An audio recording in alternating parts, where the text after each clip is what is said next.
구약 성경에서 여러 인물들이 나타나고요. 그 여러 인물 중에서 신약 성경에 다시 언급이 되는 사람들이 있는데, 신약 성경에서 제일 많이 언급되는 사람은 모세입니다. 그 다음에 많이 언급되는 사람이 아브라함이고요. 그 다음에 많이 언급되는 사람이 다윗입니다. 하나님께서는 창세기 12장에서 3절에서 이렇게 말씀하시죠. 내가 너를 축복하는 사람에게는 내가 그도 축복하고 너에게 저주하는 사람에게 내가 그를 저주하겠다라고 그렇게 말씀을 하셔요. 놀라운 말씀이죠. 마치 하나님 자신을 대하는 것처럼 그 사람을 똑같이 대해주겠다라고 그렇게 약속하신 것입니다. 오늘 창세기 18장을 통해서 아브라함의 생애에서 믿음의 조상이라고 이야기하고 그 후손이 아직도 살아있는 그 축복의 사람 아브라함의 생애에서 가장 두드러진 특징 중 하나가 무엇일까라는 것을 함께 살펴보겠습니다. 창세기 18장 1절이 이렇게 시작되고 있습니다. 여호와께서 마므레 상수리 나무들이 있는 곳에서 아브라함에게 나타나시니라. 실제로 나타나신 것입니다. 이게 놀라운 일이거든요. 여호와 하나님께서 사람의 모양으로 실제로 아브라함에게 나타나셨다. 그런데 어디에 나타나셨냐 하면 마므레에 있는 그 지역에 있는 상수리 나무가 있는 곳에서 아브라함에게 나타났다. 근데 이 상수리 나무는 우리나라 상수리 나무가 아니고 테레빈 나무라고 이렇게 생긴 거예요. 그래서 그늘이 굉장히 시원한 나무입니다. 향기도 약간 나고 그래서 시원한 나무인데 한낮의 뜨거움은 말할 수 없을 정도로 뜨거운데 이 밑으로 들어오면 기온 차이가 한 30도 날 정도로 강력한 에어컨을 틀어놓은 것처럼 이렇게 아주 시원한 나무 그늘 밑에 장막을 치고 있었다.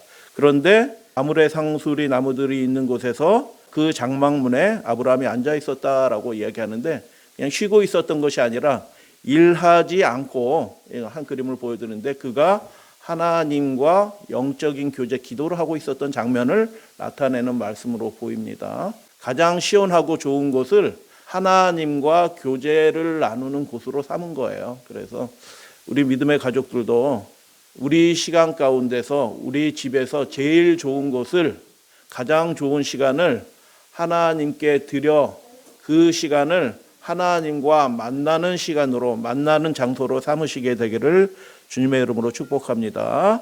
사람 셋이 맞은편에 섰는지라라고 말씀하는데 하나님과 함께 천상의 존재들이 나타났죠. 그래서 아브라함이 보고 달려나가서 엎드려 이렇게 이야기합니다. 내가 떡을 조금 가져오리니 당신들의 마음을 상쾌하게 하신 후에 지나가소서 당신들이 종에게 오셨습니다 하고 그렇게 얘기할 때 하나님이 아직까지 하나님인지 몰라요. 그러나 내 말대로 그리하라 해서 아브라함이 급히 장막으로 가서 자신의 부인에게 말하죠. 고운 가루 세 스아를 가져다가 한 20리터 된다고 해요. 7리터가 넘으니까 한 스아가. 그러니까 20리터 생각해 보세요. 밀가루 한 포대예요. 그 한 포대를 가지고 세 사람 먹일 수 있나요? 훨씬 많은 사람들이 먹을 수 있죠. 그래서 마치 잔치하는 것처럼 귀빈이 온 것처럼 지나가는 나그네인데 어떻게 대접하냐 하면 정말 귀빈이 온 것처럼 그렇게 대접을 한 것입니다. 고운 가루 세 스아는 빵을 만들기 때문에 빵은 음식이 아니에요. 빵은 밥그릇이나 같은 것입니다. 그것을 넓게 펴가지고 싸가지고 속에 뭘 이렇게 집어서 먹는 거잖아요. 그래서 그 빵은 음식이 아니고 밥그릇과 같은 거예요. 이렇게 싸서 먹는 거니까. 그래서 무엇을 준비하느냐? 엉긴 젖과 우유와 하인이 요리한 송아지 요리를 가져다가 먹습니다. 최고급 요리를 해드리는 겁니다. 누구한테? 모르는 지나가는 행인한테 그렇게 대접을 하는 거예요. 그래서 그렇죠. 나그네 훌륭합니다. 나그네한테 그렇게 대접을 하는 거예요. 그래서 그 하늘 방문자가 아브라함에게 가져온 좋은 소식과 나쁜 소식이 있어요. 먼저 좋은 소식은 그가 이르되 내년 이맘때 내가 반드시 내게로 돌아오리니 내 아내 사라에게 아들이 있으리라. 딱 이 말을 들으니까 무슨 생각이 들어요? 그 전에 언약하신 하나님의 음성을 하나님의 말씀이 생각이 나면서 그가 즉시로 이 분이 신령한 분이라는 것을 이렇게 느끼게 됩니다. 그래서 사라에게 아들이 있을 것이다. 내가 10개월 후에 올 텐데 사라가 아들을 낳을 것이다 라고 그렇게 얘기하고 나쁜 소식을 전합니다. 그런데 이 소식이 좋은 소식과 나쁜 소식이 따로 떨어진 소식이 아니라 구속사적인 관점에서 보면 서로 연결된 내용들이에요. 16절에 그 사람들이 거기서 일어나서 식사를 마치고 다 교제를 나눈 다음에 일어나서 소돔을 향해서 내려갔다라고 얘기합니다. 아브라함은 그들을 전통하러 함께 나가니라 여호와께서 이르시되 17절에 뭐예요? 그 사람이 말하는 것이 아니라 여호와께서 이르시되라고 그렇게 말합니다. 그래서 내가 하려는 것을 아브라함에게 숨기느냐? 18절 아브라함은 강대한 나라가 되고 천하 만민은 그로 말미암아 복을 받게 될 것이다 라고 말씀하시면서 20절 또 여호와께서 이르시되 소돔과 고모라에 대한 부르짖음이 크고 그 죄악이 심히 무거워서 내가 이제 뭐하러 내려가서 그 일을 보고 알려하노라 라고 그렇게 말씀하시죠. 여러분 하나님은 꼭 오셔서 봐야지 아시는 분이에요? 아니죠. 그분은 그 하늘 보좌에서 이 세상 모든 것들을 다 아시는 분이셔요. 다 아심에도 불구하고 이 땅 자그마한 곳에 오셔서 그 사람들이 얼마나 악한지 눈으로 그분이 직접 보셔야 아시는 분이 아닌 것이죠. 그런데 왜 하나님이신 분이 이 자리에 직접 내려오셔서 그것을 살펴보셔야 하나요? 한 분이 이런 주석을 쓰셨어요. 이 본문이 중요한 이유는 비록 공의로우신 하나님께서 모든 것을 다 아심에도 불구하고 다 아신다. 그 사람의 죄악과 그 시대의 죄악들 얼마나 타락하고 부패했는지 설명하지 않고 알려드리지 않아도 하나님은 다 아심에도 불구하고 심판을 행하기에 앞서 하나님께서 직접 그 일을 조사하시는 것을 알려주고 있다. 여러분 그래서 몇몇 교회들은 조사 심판 얘기하면 뭐 자지러지는 분들이 계셔요. 근데 여러분 성경에 창세기부터 계시록까지 조사 심판의 그 주제들이 계속 반복이 됩니다.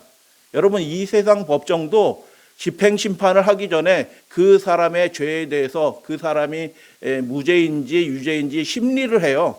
조사하는 일들을 다 한단 말이죠. 그래서 하나님께서 소돔과 고모라를 심판하시기 전에 뭐 하시냐면 직접 인간의 모습으로 내려오셔서 그들이 어떠한 형편에 있는지 살펴보러 오셨다. 조사하러 오셨다라고 그렇게 이야기하는 장면이에요. 그래서 조사 심판의 성경적인 사례 중에 하나이다라는 것입니다. 그래서 하나님께서 왜 조사하시는가?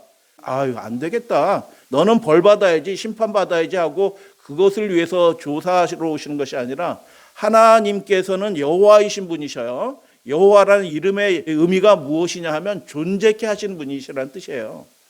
존재케 하시는 분이에요. 그래서 그분이 조사하시는 이유는 심판하시는 이유는 어찌하든지 그 존재들을 존재케 하기 위해서 살려내기 위해서 하나님이 오시는 것입니다.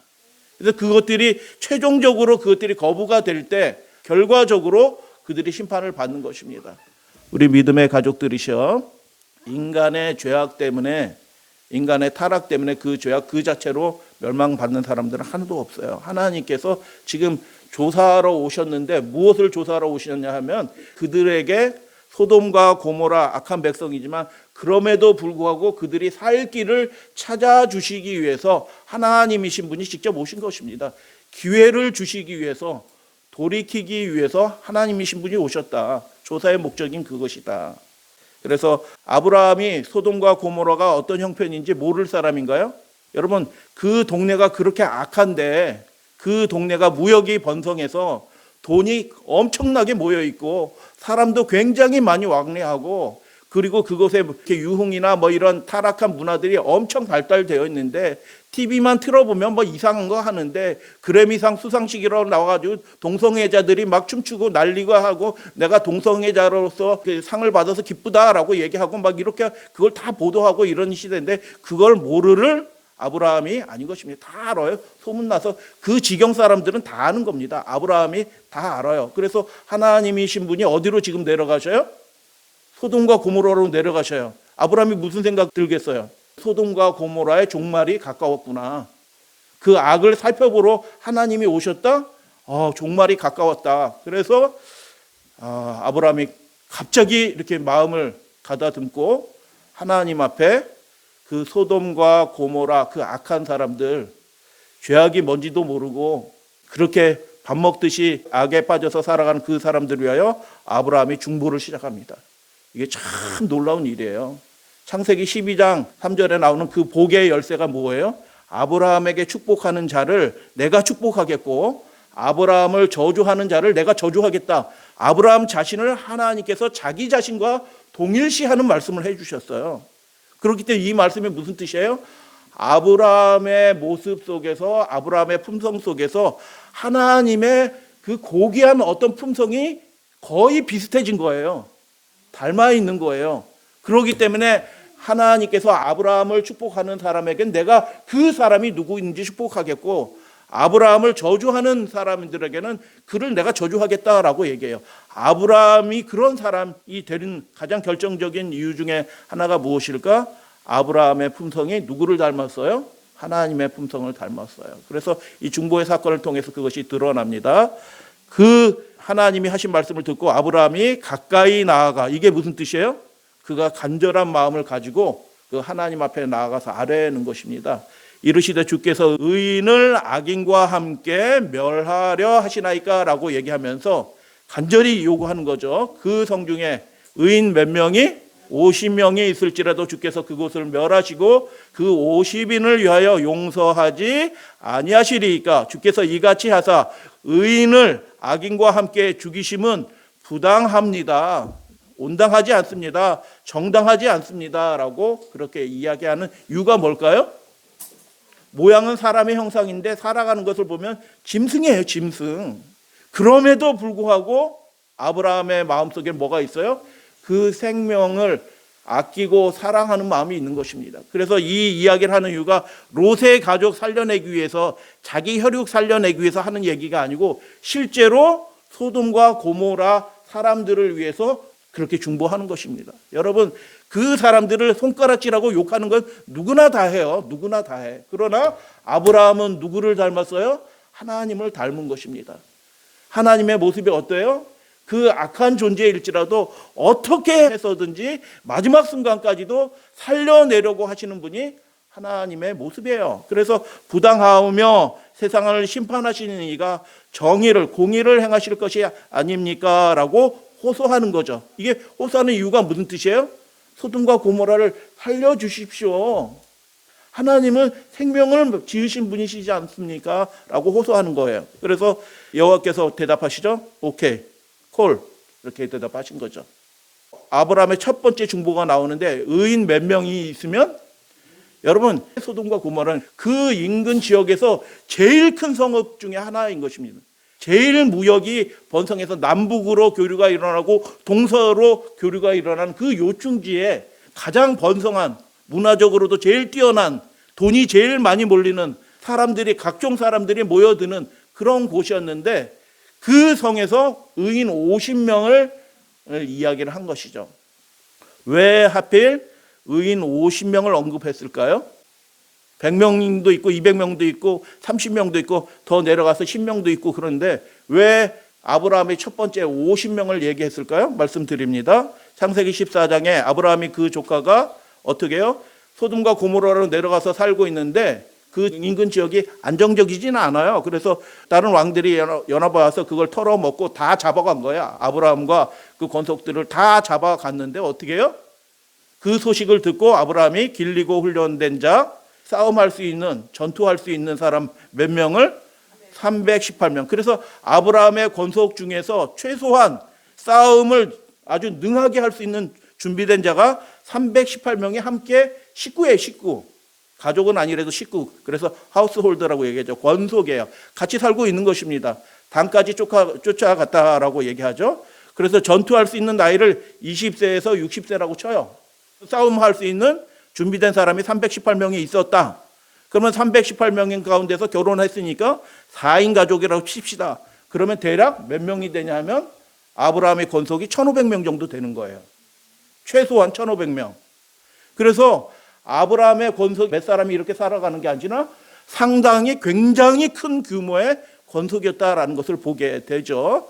그런데 창세기 13장에 보면 아브라함과 일행 롯의 권속들이 같이 이렇게 가나안으로 들어왔기 때문에 롯도 양과 소와 장막이 있으므로 많아요.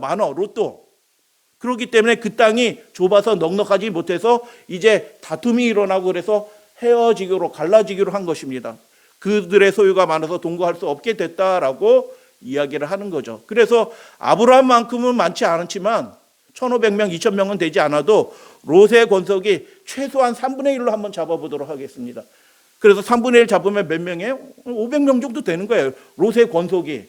그런데 아브라함이 하나님이 조사하러 소돔과 고모라로 내려가시는데 이 멸망이 가까운 곳입니다. 심판이 가까운 거예요.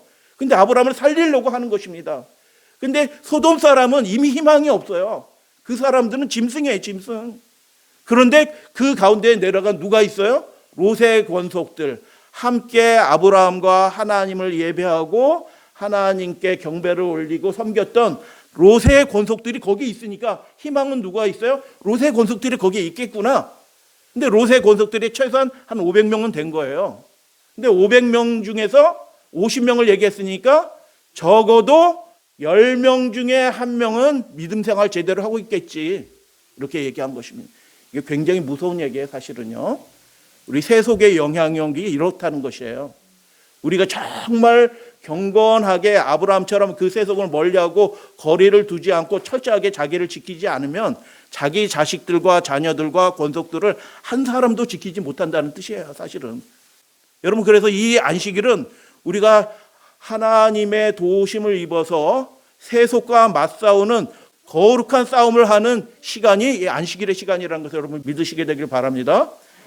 근데 아브라함은 무슨 생각을 한 거예요? 50명 하면서 최소한 10명 중에, 교인 중 10명 중에 1명은 구원받겠지.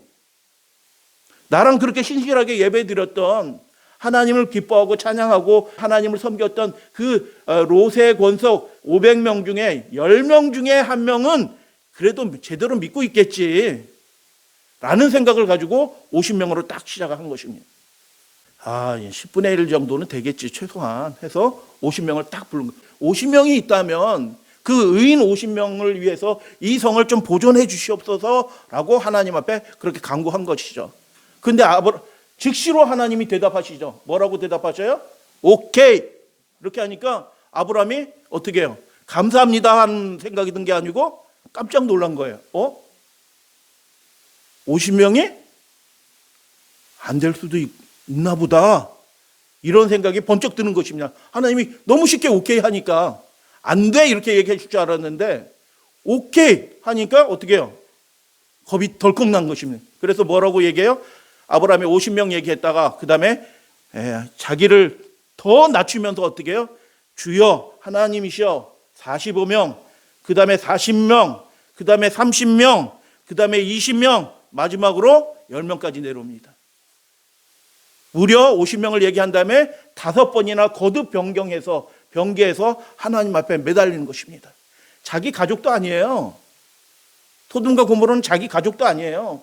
진짜 멸망받고 심판받아야 될 정말 지극히 악한 사람들인데 그 악한 사람들을 살려내기 위해서 그들과 아무 상관없이 사는 저 산 위의 동네에 사는 아브라함이 어떻게 해요?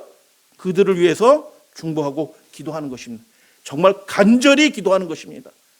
하나님이 그들을 살려주시도록 기도를 그렇게 거듭 5번 변경해서 요청을 하는 것이죠. 왜 10명에서 멈췄을까요? 아브라함이 있고요. 아내 있고요. 2딸이 있어요. 그리고 나머지 몇 사람만 있으면 돼요? 6사람이 있어요. 2딸의 권속 결혼한다는 소식도 들으니까 사위도 있어요. 그러니까 나머지 4사람만 있으면 된다고 그렇게 생각한 거예요.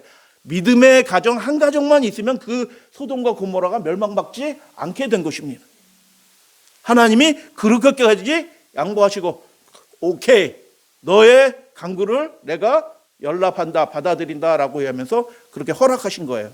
그래서 아브라함이 5번이나 거듭 변개하고 그 일들을 더 이상 요청할 수 없는 그 가운데서 하나님이 아브라함을 떠나서 소돔과 고모라 내려가시죠. 그리고 거기서 벌어진 일들이 19장 그리고 블레에서 유황불이죠. 블레에서 그들이 소멸되는 이야기들이 이제 이어지게 되는 것입니다. 아브라함이 어떻게 중보하였는지 그 모습이 그 후반부에 나오는데 잠깐 보도록 하겠습니다. 아브라함이 대답하여 이르되 나는 티끌이나 재와 같사오나 감히 하나님께 여호와께 아뢰입니다라고 해서 정말 간절히 그들을 살리려고 그들이 죽으면 마치 자기가 죽을 것처럼 그렇게 간절한 마음으로 이렇게 하나님 앞에 요청을 하는 거죠. 내 주여 노하지 마옵소서. 다시 또 거듭 얘기하면서 주는 노하지 마옵소서. 내가 이번만 더 아뢰입니다 라고 얘기합니다. 자기 일도 아니에요. 자기 일도 이렇게 얘기하는 사람이 없을 거예요. 성격상 안 되는 사람은. 여러분, 하나님께 복받는 사람들이 어떤 사람일까요? 아브라함을 축복하는 사람에겐 내가 그 사람 축복하겠고, 내가 아브라함을 저주하는 그 사람을 내가 저주할 것이다 라고 말씀하시는 이유가 뭐예요? 아브라함이 하나님을 닮아 있어요. 그래서 여러분, 세상에 악한 일들이 많고 죄악된 일들이 아무리 많을지라도 그 사람이 정말 하나님을 섬기고 하나님을 사랑하는 사람이라면 저주하면 안 되는 것입니다. 저주하는 순간 하나님의 복이 내게서 떠나요. 그 악한 사람들을 지적질하면서 저 인간들 봐라 하는 순간 어떻게 해요? 그런 일들은 누가 하는 거거든요. 세상 사람들 다 해요. 남의 허물을 자꾸 들춰내고 그 사람을 정죄하고 하는 일들을 밥 먹듯이 하는 그 사람들은 하나님을 도무지 닮아 있지 않아요. 근데 아브라함이 복의 사람이 된 이유가 뭐예요?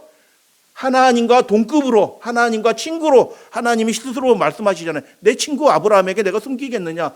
왜 그렇게 됐냐 하면 아브라함의 품성이 누구를 닮았냐 하면 하나님의 모습을 닮았는데 하나님의 모습이 뭐예요? 어찌하든 최후의 순간까지 그 악의 사람일지라도 허물이 많은 인생일지라도 하나님이 건져내시려고 하시는 분이 그 하나님의 모습이에요. 주는 노하지 마옵소서. 내가 이번만 한 번 더 요청합니다. 자녀들을 위해서 우리가 이렇게 할 수 있어요.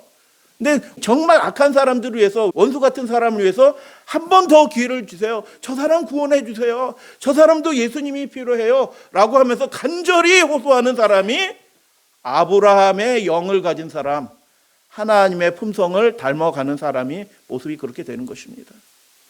하나님은 어떤 분이셔요? 조사하러 오시는 분이에요. 왜 조사하러 오시는 거예요? 그리고 조사 오시는데 그냥 조사하고 가시면 되지. 천사랑 동행해가지고 멸망 결정 이렇게 하고 올라가시면 되지. 왜 아브라함에게 들리셔요? 하나님의 마음을 닮아 있는 아브라함이 붙잡아 주기를 하나님이 기대하시는 것입니다. 그게 하나님의 마음이에요. 그래서 하나님이 불어 인간으로 나타나시. 굉장히 예외적인 사건이에요. 실제로 인간의 모습으로 하나님이 나타나셔서 아브라함에게 들려주시는 것입니다. 왜요? 아브라함의 마음이 누구를 닮아 있어요? 자기의 마음을 닮아 있어요. 그래서 이 일이 멈춰지도록 그 사람들이 어찌하든 구원을 받도록 하기 위해서 하나님이 최종적인 구원을 은혜의 기회를 주시기 위해서 아브라함을 만나 주신 것입니다. 그리고 아브라함은 5번이나 이렇게 주는 노하지 마옵소서. 이번만 한 번만 더 아뢰겠습니다. 우리의 자녀들을, 이 시대를 하나님을 모르고 죽어가는, 멸망 가운데 떨어져가는 이 속절없는 이 세대를 하나님을 몰라서 마치 먹고 사는 것이 전부인 것처럼 짐승처럼 살아가는 이 세대를 하나님 불쌍히 여겨주셔서 이번만 더 아뢰오니 하나님이 성령의 역사들을 허락하여 주셔서 주님의 구원이 나타나게 해주시고 하나님의 영광이 드러나게 하여 주심으로 하나님의 구원이 이 지역에, 이 시대에 이루어지게 되게 하여 주시고 주님의 영광이 온 세계에 충만하게 되기를 원합니다. 이번만 더 한 번 더 구하오니 그렇게 해 주시옵소서라고 우리 함께 기도해 주시는 우리 믿음의 가족들 되어 주시기를 주님의 이름으로 축복합니다. 내가 구원받았으니 다른 사람도 구원받을 수 있는 겁니다. 나 같은 사람도 구원해 주셨는데 다른 사람도 구원받을 수 있는 거잖아요. 그래서 하나님은 포기하지 않으신 겁니다. 그리고 아브라함의 모습을 통해서 하나님이 포기하지 아니하시는 분이라는 것을 아브라함을 통해서 나타내신 것이죠. 롯의 가정에게 베풀어진 은혜가 19장에 나와요. 앞에는 아브라함이 간구하는 얘기가 나오고요. 소돔과 고모라를 위해서. 뒤에는 19장에는 누가 간구해요? 롯이 간구해요. 롯의 간구는 정말 불쌍한 간구예요. 자기 살려고 하는 간구죠. 어쩌다가 믿음의 사람이, 복의 통로가 되어야 될 사람이 완전히 자기 권속은 다 잃었어요. 500명 다 어디 갔어요? 자녀들 다 어디 갔어요? 믿음의 형제들 다 어디 갔어요? 다 잃어버리고 자기 자녀들도 믿음의 간수를 못하고 간신히 구원 얻는 장면에서 롯이 천사를 향해서 간구하는 얘기를 하는데 하나님이 어떻게 그것도 들어주셔요. 누구 때문에 들어주셨다고요? 롯은 꿈에도 생각하지 못했죠. 자기가 그렇게 구원받았는지. 아브라함이 소돔과 고모라를 위해서 그렇게 간절히 기도했기 때문에 롯도 은혜를 받은 것이죠. 그래서 19장 27절에 보면 아브라함이 그 아침 일찍이 일어나 여호와 앞에 서 있었던 곳에 그 배웅하던 그 장소까지 나간 것입니다. 그 장소에서 이렇게 내려다보면 지금도 그래요. 이렇게 내려다보면 소돔과 고모라가 보여요. 그 산동네에서 이렇게 보입니다. 하나님이 내려가셨던 그 성읍을 이렇게 내려다보는데 무슨 일이 벌어졌어요? 아브라함이 그렇게 간절히 수고하고 애원하던 그 일들이 그 소돔 사람들의 그 악함으로 인해서 최종적으로 거절된 것입니다. 그래서 어떻게 소돔과 고모라가 그 온 지역을 향하여 눈을 들어 연기가 옹기 가마의 연기같이 치솟음을 보았다. 팍 타오른 것입니다. 하나님의 진노의 불이 타오른 것입니다. 하나님이 그 지역의 성들을 다 멸하셨다라고 얘기해요. 뒤엎으셨다라고 얘기해요.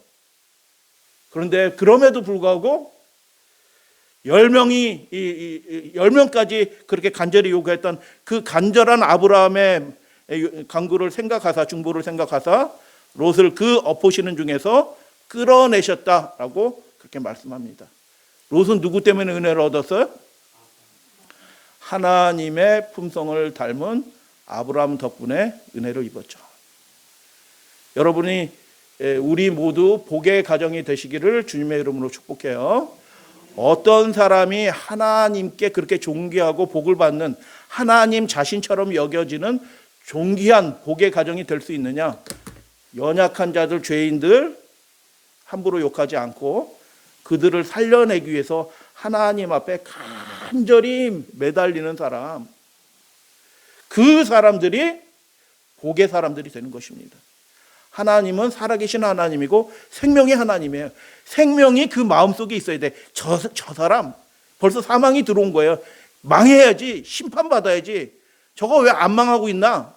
뭐 이런 마음이 들어가 있으면 그 마음에 생명이 있어요, 없어요? 생명이 없는 거예요. 아브라함의 마음은 그 하나님 아버지의 마음, 생명의 마음이 가득한 것입니다.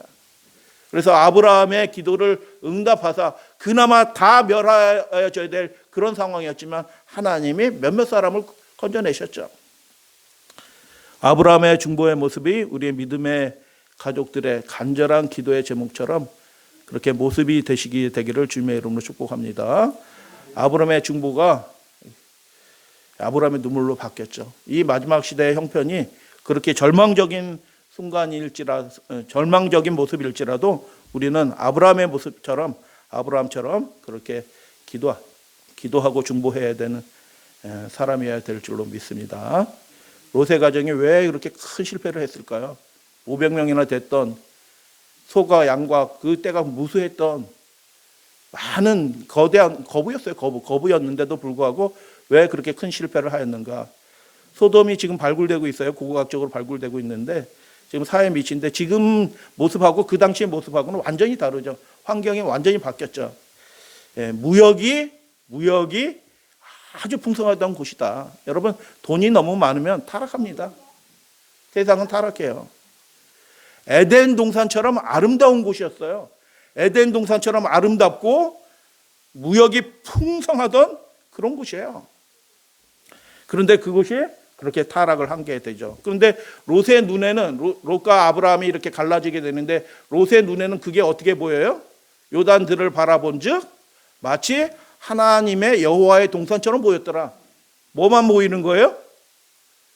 육신적인 것만 보이는 겁니다. 육신적인. 야, 저게는 양떼, 소떼 키우기도 좋고, 거기 거래도 하기 좋고, 물건도 대형 마트도 있고, 뭐 그래서 살기 좋다. 교육시설도 잘 갖춰져 있고, 막 굉장히 좋네. 저게 내려가서 살면 아주 좋은 삶을 살겠네 하고 눈을 들어본즉 요단들이 어떻게 보였다고요? 여호와의 동산처럼 보였어요. 그러나 그것은 잘못된 관점이었죠. 근데 아브라함이 똑같이 19장에 눈을 들어 그 도성을 바라봐요. 어떻게 불이 가득한 도성을 바라보게 된 것입니다. 영의 눈으로 바라본 세상의 실상이에요. 여러분, 이 세상 삶이 굉장히 괜찮아 보이고 멋있어 보이고 나도 저렇게 빨리 해야지 해서 뭐 이렇게 준비해야 될 것이 많고 바쁜 사람들은 어떤 눈을 가지고 있냐면 롯처럼 육신의 눈을 가지고 있는 거예요. 아브라함은 어때요? 롯이 그 땅을 선택할 때 괜히 내가 양보였나? 내가 먼저 거기로 내려가야지 이렇게 선택을 했어야 되지 않나? 저놈이 어떻게 저기를 제일 좋은 땅을 딱 고르네? 내가 괜히 양보했지? 이런 생각이 들었을까요? 아니요. 아브라함은 롯이 선택한 것을 조금도 부러워하지 않은 것입니다. 옆집에서 로또 50억이 됐는데 조금도 부러워하지 않는 것입니다. 여러분도 그러실 수 있죠? 로또는 안 되는 거니까 그럴 수 있다고 생각이 들어요. 근데 로또가 여기저기 막 터져. 그러면 어떻게 해요? 나도 한번 가봐야 되는 거 아니야? 이렇게 생각 들지 않을까요? 근데 아브라함은 롯이 선택한 그 에덴 동산, 여호와의 동산과 같은 그렇게 아름다운 그것을 조금도 부러워하지 않는데 그 이유는 오직 하나예요. 영적인 가치인 것입니다. 그곳에서는 하나님과 긴밀한 관계를 가질 수가 없어요. 마물의 상수리 나무 아래에서 가졌던 아무것도 없는 그냥 광야의 들판에서 나무 한 그루 있지만 그 그늘에서 하나님과 가졌던 그 신령한 교제, 하나님과 소통했던 그 신령한 소통이 그 인생에서 최고인 것입니다. 육신적으로 편하고 좋은 거 먹고 많은 것들을 누리고 보고 즐겨하고 놀이동산도 가고 뭐 이렇게 하는 그런 것들이 하나도 아브라함의 생애에서는 중요하지 않아요. 좋은 집을 짓고 2층 집을 짓고 뭐 사는 거 하나도 중요하지 않아요. 천막, 염소털로 짠 그 검은 천막, 그 검은 천막 아래에서 살더라도 그냥 나무 그늘 아래서 피하면서 하나님과 교통을 하더라도 그것이 그의 인생에서 최고의 기쁨이었던 거예요. 최고의 가치였던 것입니다.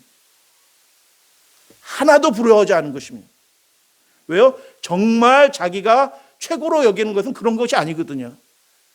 그래서 세상을 미워해라라고, 세상을 멀리하라라고 바울이 뭐 여러 곳에서 여러 번 반복하는데 어떻게 세상을 좋아하는데 멀리할 수가 있어요? 안 되는 거예요. 바울이 안 되는 거 말하는 겁니다. 어떻게 세상을 멀리해요? 해야 될 게 많고 재미난 게 많고 내 성공이 여기에 달려 있는데 어떻게 그걸 멀리할 수 있어요? 안 되는 걸 바울이 말한 겁니다. 예수님도 마찬가지고요. 왜 안 되는 걸 명령하셨나요? 무엇을 뜻하는 걸까요? 너희의 마음을, 너희의 소망을 어디에 두라는 얘기예요? 하늘에 두지 않으면 세상을 미워할 수가 없어요. 세상과 거리를 둘 수가 없어요. 그래서 아브라함은 온전히 마음이 하나님께 향했던 것입니다. 그게 최고의 가치예요. 자기가 그렇게 하는 것이 1500명이나 되는 권속들을 안전하게 지키는 유일한 방법이라고 생각한 것입니다. 이 사람들 천국 가야지, 1500명. 내가 저기 좋다라고 내려가면 이 사람들 다 물들 거거든요. 속절없이. 내가 이 안식일을 지키지 않으면, 내가 이 거룩한 시간을 지켜내지 않으면 우리 자녀들도 모범을 받아가지고 다 그냥 안식일 아무것도 아니구나. 다 망하는 사람이 되는 거거든요. 롯의 가족처럼. 그래서 아브라함은 전혀 부러워하지 않았습니다. 누구를 위하여? 하나님께 마음을 드린 게 최고의 기쁨이었고 교제하는 게, 그런 곳은 그곳에는 없어요. 거기 가서도 경건하게 살면 되지. 안 돼요. 안 된다는 걸 아는 거예요. 그래서 아예 거리를 두면서 사는 거예요. 거의 이렇게 1시간 거리 이상 산 높은 곳에 살고 저기는 밑에 동네고 거리를 두면서 사는 게 그게 안전하다라고 생각한 거예요.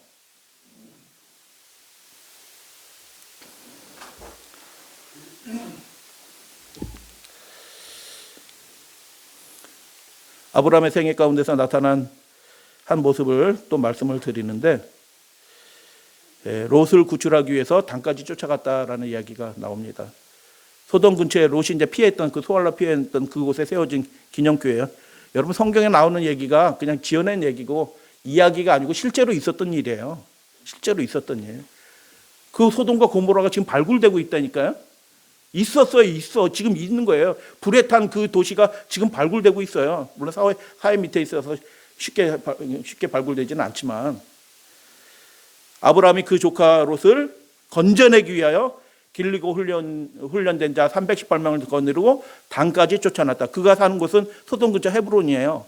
헤브론에서 단까지 쫓아갔대. 단이 어디 있어요? 저 윗동네 갈릴리 위에 있는 곳이에요. 몇 킬로요? 100킬로, 150킬로 정도 돼요. 이렇게 가면요.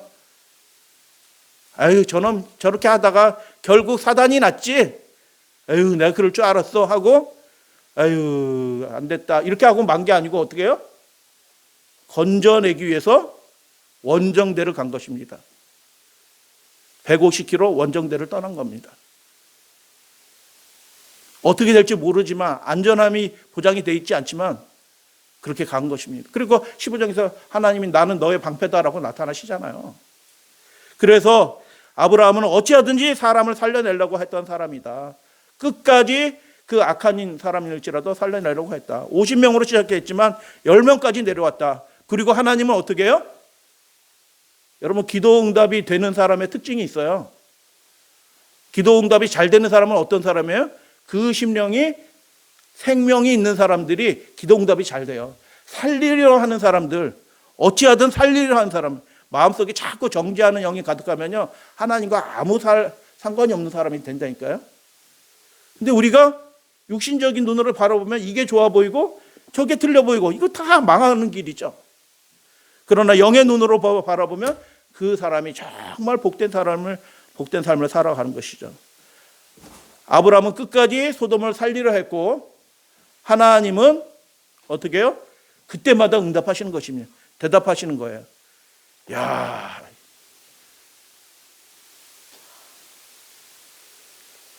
이런 축복을 누리시게 되길 바랍니다. 너희가 아브라함의 자손이라면, 테크논이에요. 테크논. 휘오스가 아니에요. 명목적인 자손. 교회 다닌다고 아브라함의 자손이 아니거든요. 아브라함의 자손 테크논인데 그 상속받을 자 테크논은 어떤 사람이냐? 아브라함의 행위를 하는 사람들이 아브라함의 테크논 상속자이다라고 얘기하는 거예요. 피와 종족과 상관이 없어요. 아브라함의 행위가 뭐예요? 어찌하든 롯이든지 소돔 사람이든지 그 생명을 귀하게 여겨서 어찌하든 살리러 간절히 기도하고 하나님 앞에 탄원하고 이번만 감히 한 번 더 하나님 앞에 아뢰입니다라고 해서 하나님을 붙잡는 그 아브라함의 품성이 행위가 강구와 그 중보가 우리에게 있게 될 때 그 사람이 하나님 나라의 상속자다 라고 그렇게 말씀하신 것입니다. 눈물이 나죠. 눈물이 나죠. 지금 있어야 될 사람이 없죠. 눈물이 나죠. 고통스럽죠. 그 사람의 눈이 밟히죠. 그래서 간절히 기도하는 것입니다. 그 사람의 그 죄 가운데 떨어진 불순종에 떨어진 그 사람이 구원받도록 간절히 기도하는 것이죠. 우리 믿음의 가족들, 우리 주님께서 사랑하시는 이 교회가 아브라함의 영으로 충만한 그런 교회 되기를, 가정이 되기를 주님의 이름으로 축복하여 주는 노하지 마옵소서. 내가 이번만 더 아뢰리라. 하나님 한 번만 더 기회를 주세요. 구원해 주세요. 제가 그 집 한 번 더 갈게요. 제가 전화 한 번 더 할게요. 그와 함께 시간을 더 한 번 더 가질게요. 하나님 한 번만 더 기회를 주세요. 라고 하는 이 아브라함의 영이 우리 가운데 있게 될 때 우리가 아브라함과 다윗의 자손 예수 그리스도의 세계라 하는 마태복음 1장 1절이에요. 신약 성경의 첫 번째. 아브라함과 다윗의 자손 예수 그리스도의 계보다. 계보란 뜻이에요. 족보란 뜻이에요. 족보라는 이름을 너무 추상적으로 해놨는데 계보다. 그 계보, 하나님의 아브라함과 다윗의 자손 그리스도의 그 계보에 들어가는 사람은 어떤 사람이에요? 혈통이 중요한 게 아니에요. 그 가운데 혈통이 다 일률적인가요? 이방인도 들어가 있어요. 여자도 들어있어요. 거기서 중요한 건 뭐예요? 하나님을 선택하는 그 용기 있는 믿음이고, 두 번째는 뭐예요? 그 사람이 정말 하나님처럼 그 연약한 자를 살리려고 그렇게 노력한 사람이에요. 비난하기보다는 어떻게 해요? 그 사람의 구원을 위해서 간절히 기도하고 살리려고 끝까지 하나님을 붙잡은 그 사람이 아브라함과 다윗의 자손의 그 계보에 들어가는 사람들인 것입니다. 믿으시게 되길 바랍니다. 아브라함을 통해서 우리가 배워야 될 것 두 가지예요. 거룩한 삶을 추구했다. 산 윗 동네에 그들과 거리를 두고 아무거나 다 보지 않고 그거 좋아라 하지 않고 하나님을 섬기는 그 일이 최고의 가치가 된 가정인 것입니다. 아브라함은. 그렇게 하시게 되길 바랍니다. 세상적인 성공을 위해서 그렇게 하면 그 가운데 생명이 없다니까. 롯처럼 망해요. 아브라함은 두 번째, 연약한 자를 구원하기 위해서 늘 준비가 돼 있어요. 길리고 훈련된 자가 몇 명이나 있었다고요? 318명이 있었던 거예요. 늘 만사가 대비가 된 것입니다. 여러분, 저축을 하세요. 저축을. 돈을 많이 모아놓으세요. 그리고 왕숙지구 개척될 때 여러분 1,000만 원, 2,000만 원씩 헌금하세요. 왜요? 그게 하나님의 나라를 위해서면 뭐든지 하려고 할 수 있게 준비를 하셔야죠. 마찬가지로 우리가 돈을 버는 이유가 뭐예요? 우리가 수고하는 이유가 뭐예요? 내 집에 평수를 키우고 내 명예를 드높이기 위해서 하는 것이 아니라 하나님이 필요하실 때 내 소유와 내 삶과 시간을 하나님 앞에 드리고 그 구원의 일들을 위해서 쓰임받기 위해서 우리가 준비하는 것입니다. 아브라함은 그렇게 준비되어 있던 것입니다. 그리고 자기가 위험할지라도 어떻게 해요? 단까지 달려나가는 거죠. 그리고 소돔과 고모라를 위해서 마지막 그 내려가는 그 골목까지, 그 지경까지 나가서 하나님께 다시 한번 간구하면서 붙잡는 거죠. 하나님, 10명이면 어떻습니까? 다시 한번 간구합니다. 라고 그렇게 얘기하는 아브라함의 중보가 우리의 믿음의 가족들을 중보가 되시게 되길 바랍니다. 이삭의 출생에 대한 이야기로 이야기가 시작이 돼요. 이게 놀라운 얘기거든요. 이 소돔과 고모라의 심판의 이야기가 누구에 관한 이야기로 시작이 된다고요? 이삭을, 아들을 낳을 것이다. 그 이삭은 누구를 상징해요? 예수 그리스도를 상징하죠. 아브라함의 중보는 이삭의 출생과 관련된 얘기예요. 그래서 아브라함의 중보는 오실 그리스도, 이삭을 상징하죠. 그리스도의 중보를 예표합니다. 그래서 여러분, 아브라함과 다윗의 자손 예수 그리스도의 세계라라고 얘기할 때 아브라함과 예수 그리스도의 공통점이 있어요. 뭐예요? 그 연약한 자들, 죄인을 어찌하든 구원하려 하셨던 분이 예수 그리스도 우리 주님이신 것입니다. 믿으시면 아멘. 예수님이 그렇게 구원하셔라 하셨기 때문에 우리가 그렇게 믿음의 선물도 받은 것이에요. 아브라함과 다윗의 자손 예수 그리스도의 세계. 그래서 예수 그리스도께서는 최후까지 죄인을 위해서 하나님께 호소하고 중보하셨습니다. 그런가요? 예수님이 최후까지 그 죄인을 위해서 중보하셨던가요? 네, 맞죠.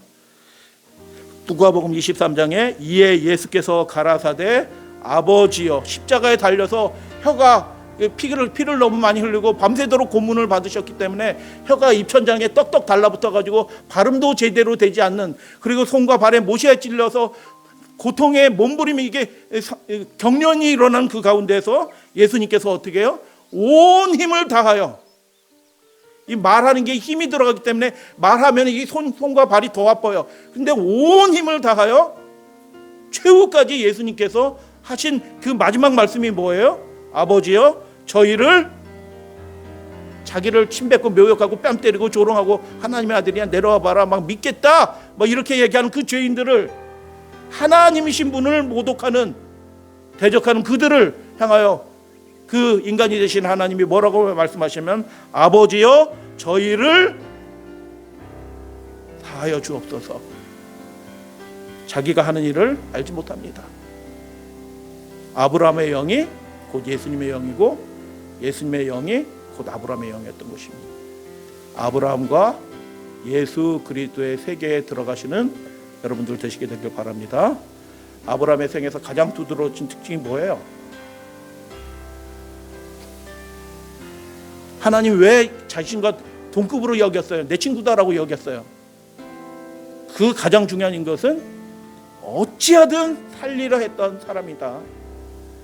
여러분, 우리 믿음의 가족들이 그렇게 열심을 내서 살리는 이 일에 우리가 예수 그리스도의 영을 가지시고 함께 연합하시고 힘있게 그 일을 함께 해 주시는 우리 믿음의 가족들 되어주시기를 당부드리면서 말씀을 마칩니다.